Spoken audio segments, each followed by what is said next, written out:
All right, guys. Our next guest is a UFC Hall of Famer, former UFC light heavyweight champion, an MMA icon, and an MMA legend. He joins us here on Submission Radio with the hopes that he's possibly coming out of retirement, possibly for one more fight. He is, of course, the Huntington Beach bad boy, Tito Ortiz, and he joins us here on Submission Radio.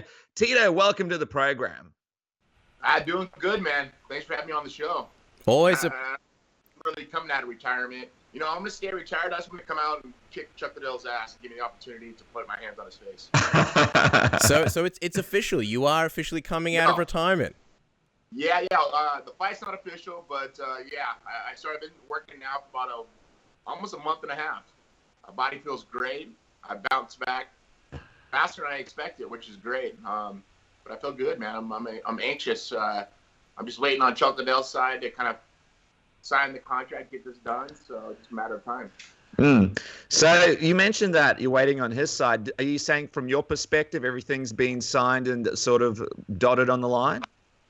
Yeah, so far so good. You know, I think Chuck's kind of holding out, trying to make more money out of it, which is just doesn't make sense because this deal is just pretty much cut and dried contract, you know, where both partners, De La Hoya wants his 40%, and me and Chuck Liddell get split 30%. So that's on complete revenue of the whole fight in general. And this is the whole thing that I've been waiting for such a long time in mixed martial arts to, you know, really make a difference. And we're going to do that with De La Hoya and Goldenboy promotion.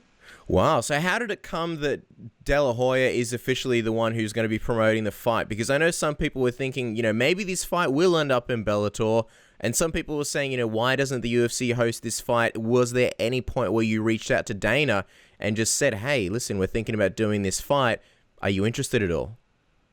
You know, I think Dana just didn't really want it in the UFC because he's close friends with Chuck. And Chuck's been stopped his last 4 fights. And I think he was just looking for the health of Chuck Liddell. But, you know, he's taking his time off, and he thinks he can come back and bounce back, and he wanted to fight me. I mean, people got to understand, he's the one who called me out. I was enjoying retirement, and I was sitting back. But when he called me out, I sat there and thought about it. Why wouldn't I want an opportunity to redeem myself? And to get a win against Chuck Liddell would be great. So I have this opportunity. I mentioned something on De La Hoya's podcast, and all their guys kind of were talking to each other, and all of a sudden they're excited in the room, and they were like, wow. When the interview was over, they're like, yeah, are you serious about this? I was like, 100%, let's get this done, let's do it. And all of a sudden, I was in a meeting with De La Hoya, and De La Hoya sat down with me and all of his management, and they said, you know, we really want to do this. We really think that the fans deserve this. You know, this is the 25th year of UFC anniversary. UFC didn't want to do it, and made sense to De La Hoya. He said, let's do this. And when he talked about promotion of us being part of the promotion with me and Chuck, it's just a blessing in disguise. You know, we're able to make a part of the revenue, or actually a big percentage of the revenue with pay-per-view, the gate, merchandising, sponsorship, something that no MMA event has ever done before. And we're going to make it happen. Because it's interesting. You're mentioning a deal that typically a boxer would get to enjoy, and it's almost like you guys are making history by doing this with MMA. Just a few quick questions on De La Hoya to begin with. What's it like working with him? I mean, a lot of people don't really know what it's like to work with a guy like Oscar De La Hoya, and some people are criticizing him, saying he doesn't really understand MMA or the MMA game. So what's kind of your response to that? Does he have a wide knowledge of mixed martial arts? Well, you know, I think that's when I fall into play. You know, I've been doing this for over 21 years. I have a really vast, career in UFC and Bellator and MMA in general. I put on small events myself, so now I have an opportunity to do a big event. You know, I think that's when I come in as a partner. You know, boxing and MMA, yes, there's a difference, but in general, it's a promotion. And that's what truly needs to be done, is doing the right promotion. Finding other fighters, being a matchmaker, making sure we have the right head-to-head matches. But I think, in general, the big fight that's sold on this is me versus Chuck Liddell 3. And I think the fans are going to tune into it. Do you think there was any other fight that could have brought you out of retirement, or this was the only one? And also, are you looking at doing this as a once-off and then going back into retirement, or do you think this might spur your motivation to keep fighting on? Well, what really brought my attention to this is just getting an opportunity to get redemption against Chuck. He's always talking smack about me. Seems like he can't stop talking about me. So now he has an opportunity to fight me, and it's taken forever for him to finally sign the contract. But this being a one-off, I don't know. I spoke with De La Hoya about that, and he's like, Tito, I would like to fight see you fight maybe once, twice, 3 times. But I'm going to have to listen to my body. I watched Randy Couture come back after the age of 43 and get in the UFC and win a heavyweight world title at the age of 43. And that goes back to all the naysayers out there who say that, Tito's 43 years old and Chuck Liddell is 48 and they shouldn't be fighting. Well, look at the guys who won world titles at an older age, who's won fights at an older age, who's been dominant against higher level fighters at an older age. Mark Hunt is another guy. Of course, Randy Couture. I'll be on that age bracket. It's just one of those things that if your body's able to do it, your mind's able to do it, and you're able to get in the gym and do these things, why not? Why look back and go, damn, I wish I would have done that. Now I can look back and go, I gave it my all and I gave it as much as I possibly could, and I never quit. And that's something I'll never do. So speaking of the event, I mean, people are just trying to figure out how it would sort of look. So with you and Chuck at the top of the card, would this be primarily an MMA event, or would it be a hybrid of boxing and MMA?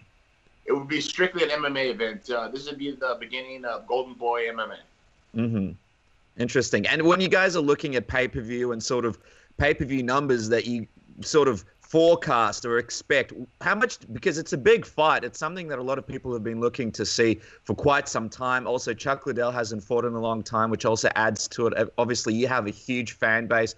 How many pay-per-view buys would you sort of expect for a big fight like that? That was something that kind of the recipe that I've been thinking about. What would be the exact number that would you think about? I talked to some of the other guys like Sean Shelby, some of the other promoters, and they said, you guys have a possibility of doing some really great numbers because people don't know what to expect. I know what to expect of myself. When I fought Chael Sonnen, who is still in the heavyweight tournament in Bellator, I dominated him after 3 minutes. My body's reacting fast, and I know it's going to be a fast action fight. Chuck is known to knock people out, so people want to watch this fight. So what's the magic number? Is it over 500,000? Are we able to meet that million number that we did the last time me and Chuck fought? We did over, I think it was over 1.4 million pay-per-view buys. Wow. If we can fall right in the middle of that, I would be happy. Chuck, of course, would be happy. And of course, De La Hoya would be like, we have started a new game. And other fighters would be like, how do I get a part of that? How do I get a piece of that? How do I get into that promotion? And talking to me would be the first step. So I guess regardless of whether you were to fight on after this fight, you would stay on with Goldenboy Promotions as kind of like an ambassador and I guess somebody helping out behind the scenes and dealing with the fighters and matchmaking, things like that. Is that correct? Yes. I mean, this is something I told De La Hoya, but De La Hoya has brought it to my attention of saying, this is a one-off for me. I want to see how good you guys can do pay-per-view wise, selling tickets wise, doing the sponsorships. I mean, he wants to see that it's able to make money, and we're able to show that. Then he wants to continue on to the future of business. It's going to be absolutely fascinating. And from your perspective, obviously De La Hoya MMA, you're fighting, but also you mentioned your knowledge as well. Will this be a situation where you're going to have a position with De La Hoya sort of going forward in other cards, helping him promote it and sort of giving him the lay of the land when it comes to MMA? I think laying the landscape of mixed martial arts that I've done over my career, I think I could give him the ideas to do it the right way. He understands promotion. He understands putting big fights. Of course, they have the big fight coming up in September with Trilogy and Canelo. So it's just we're going to fall off the tails of that and continue on with the promotion. But like De La Hoya said, he wants to do this as a one-off. Let's see what happens. And after the fight's over, let's go back to the drawing board and see if we can make it better than the last time. And just looking at the fight itself, I mean, you mentioned your motivation, you want to get some redemption, you want to beat Chuck Liddell, but just looking at it from his perspective, given that he won the first 2 fights, he's been retired for such a long time, what do you think the incentive is for him? And you mentioned how he's always been speaking about you. Why do you think he wants to fight you so badly again? Well, I think he's broke. I think he needs money. He needs to pay his bills, which is understandable. You know, he doesn't have that big income coming in from UFC by being an ambassador with UFC, and he's out on his own. You know, he's looking for a way to make a big dollar at a quick amount of time, and this is the biggest fight that he can make happen. I want it. He wants it. De La Hoya wants to promote it. The fans want to see it. There's fans out there who talk smack saying, "Oh, we won't watch that fight," but I guarantee you they'll be tuning in. They'll be buying the pay-per-view. They'll be watching. So it's just a matter of time that Chuck Liddell finally signs the contract and puts his mouth where his mind is. Mm-hmm. And obviously, it's a great time to do the fight. And it seems like there's a little bit of a timeline here. So ideally, if Chuck comes back and he signs this contract, when would you like for this fight to take place? Have you guys talked about dates and possible locations for it? A few locations, you know, of course, Los Angeles is a huge one they want to do. Just because of being at the Staples Center would be great. That'd be huge, yeah. Both our fans, it would just, I think that would be a home run. But it's just a matter of time of finding a date closely, maybe in November or the end of October. It's just, I want to make sure that I don't want to step on any toes with UFC and go head to head with any of their big cards. You know, I think it's really important to trying to work with other companies and show that we're willing to work with other companies by doing this. I know that in the last few years, your relationship with the UFC seems like it's pretty good. We obviously saw you UFC 214 in Anaheim. Obviously, the fans very receptive. You know that you've been featured in vignettes and things like that in the UFC. When something like this happens, do you call Dana White? Do you speak to him at all? Do you get, I guess, his blessing? Do you talk anything over, or you don't really sort of do that?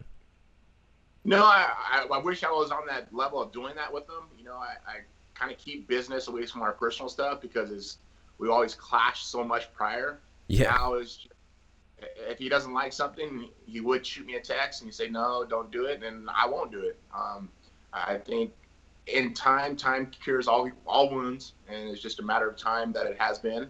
They treat me and respect me so far. They've treated me really well. You know, I'm getting ready for the July 4th weekend, the UFC fight weekend in Vegas. I'll be going to that. I'll be doing a signing for them. So, you know, we're starting to mend our wounds.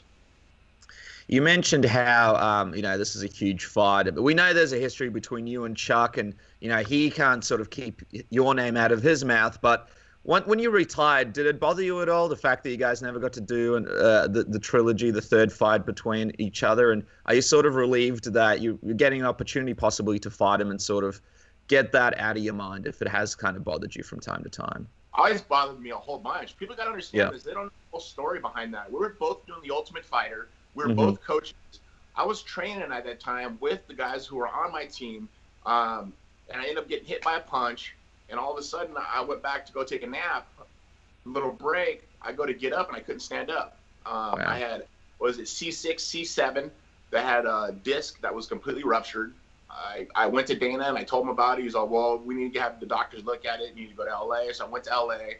I had my doctor who's done all my surgeries with my lower back and my neck in Las Vegas. And he said, "Tito, here's your choices. Either you can fight and have a chance of going paralyzed, or you can hold out and wait for the future." And I was like, okay. And that took me about a half a second to really make that decision. And I told Dana, my doctor says that this wouldn't be great for my future. And he goes, "Oh, okay." I kind of figured that. Then all of a sudden you had Chuck Liddell saying, "Oh, I told you he was a pussy. I told you afraid he didn't want to fight me." And it was never that. They sold something on television that was, what people wanted to see. Not what the truth was. And the truth was that I was injured. I had to have neck surgery. It wasn't like that I had a couple stitches in my face or I had a concussion or, I hurt my elbow. I had to have neck surgery. They had to fuse my neck. And I ended up coming back and I fought. And I fought many times after that. But it was just one of those things that I think there was a picture that was painted the wrong way. It wasn't the truth. Now I have an opportunity for redemption against Chuck Liddell on my terms. Chuck Liddell says we're not friends. You're correct, buddy. We're not friends. I'm going to kick your ass in the cage, plain and simple.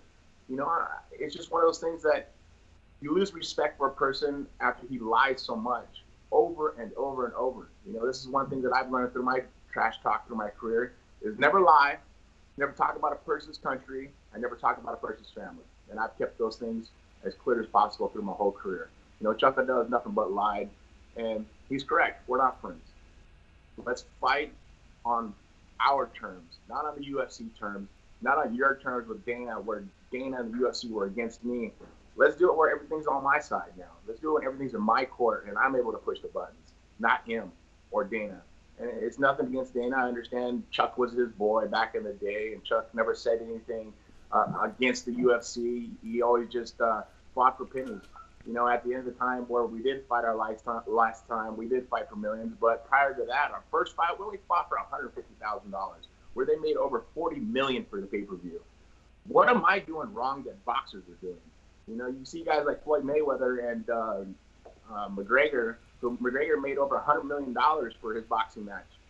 All of a sudden, they're cutting in as partners, which is great. That's the way it should be. We're the ones getting in the cage and fighting and putting our lives on the line. And De La Hoya said exactly the same thing. You guys are the fighters.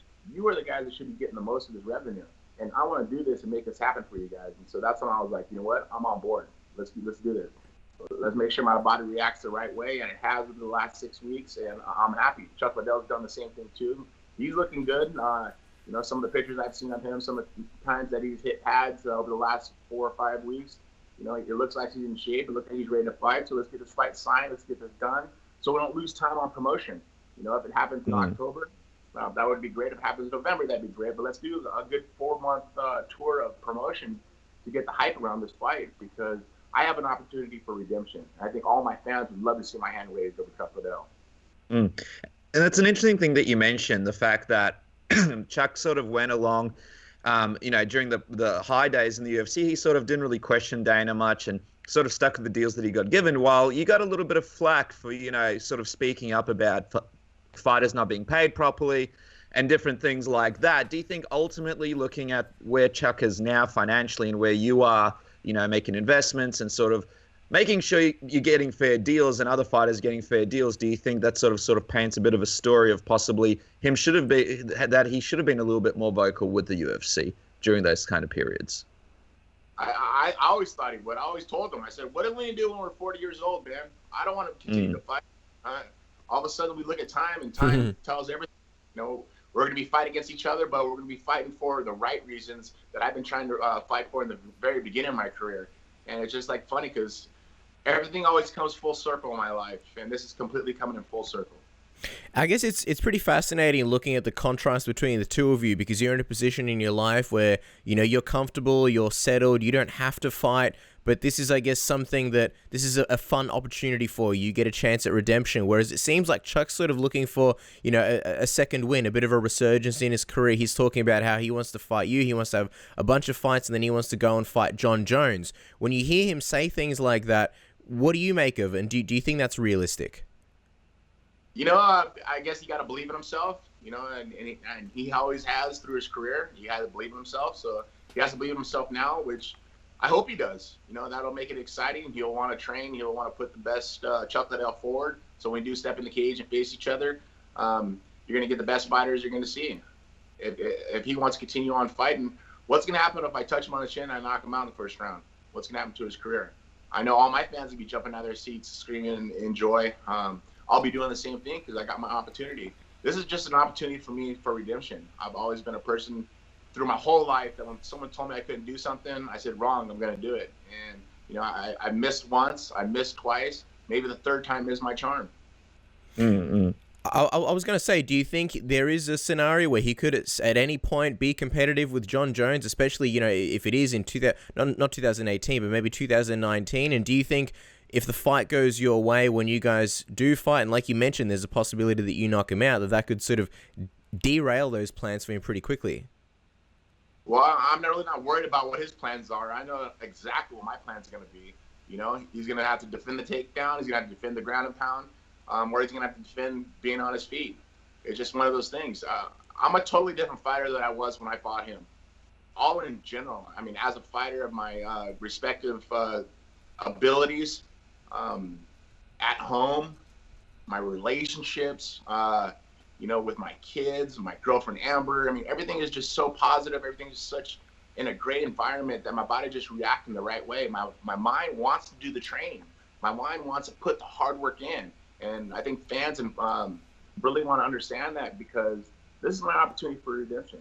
My whole life I've been told I couldn't do something, and I've always proved them wrong. You know, I became world champion at the age of 23. I defended my world title 5 consecutive times. I became a millionaire at age of 24. I bought my first home at the age of 24. I bought my house on the water in 09. I've always wanted to do that. I want to have my own boat behind my house, which I have that. You know, these are things that I've wanted through my life, and I set these goals, and I've worked so hard to make them happen. I just want to show anybody who's ever followed my career to be inspired by the things I've done. And this is another one that doesn't take any difference. I want to show them that when someone can beat you once, can beat you twice, you're able to bounce back on the third time and beat them. And that's what I'm going to show when I beat Chuck Liddell, when we compete against each other. Well, I'll tell you what, Tito, your life is like a movie, and it keeps getting more and more interesting as we wrap up, because there's still a lot of stuff to talk about. We'll have to get you back on when you guys are doing this tour, this world tour. But as we wrap up, what's the prediction at this early stage when you're looking at this fight and you see the way that you win it? Is there a scenario in your head that just kind of sticks out every time you think about it? You know, I really have dreamt about it. I've thought about it. I've gone over my head over and over and over and over again. Is just put the pressure on him, and catch him within the second round with my hand. It's either going to be a left hook or a right hand, one or the other.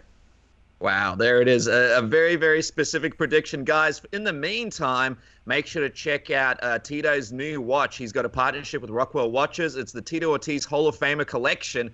These watches, Tito, look really, really cool, guys. Make sure to check that out. Also, visit punishmentathletics.com.